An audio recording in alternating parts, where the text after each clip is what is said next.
আন্দোলন তো চলছে। কেন্দ্রীয় সরকার ভাবছে বাংলাকে ভাতে মারবো।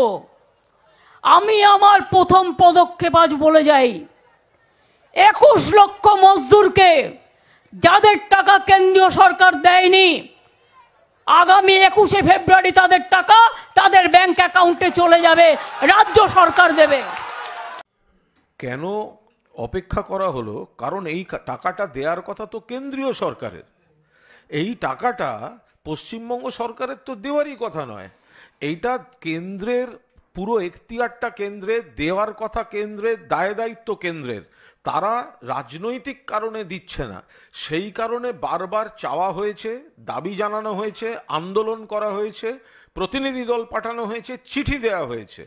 তাতেও যখন কাজ হচ্ছে না, তখন মমতা বন্দ্যোপাধ্যায় ঘোষণা করেছেন এই কেন্দ্রের যে এই রাজনীতি, তার জন্য তো খেটে খাওয়া মানুষের, গরিব মানুষের পরিবারগুলো সাফার করতে পারে না। সেই কারণে 21শে ফেব্রুয়ারি, তো এত কথা বলছে কেন বিজেপি? তো 21শে ফেব্রুয়ারির আগে তারা টাকাটা দিয়ে দিক।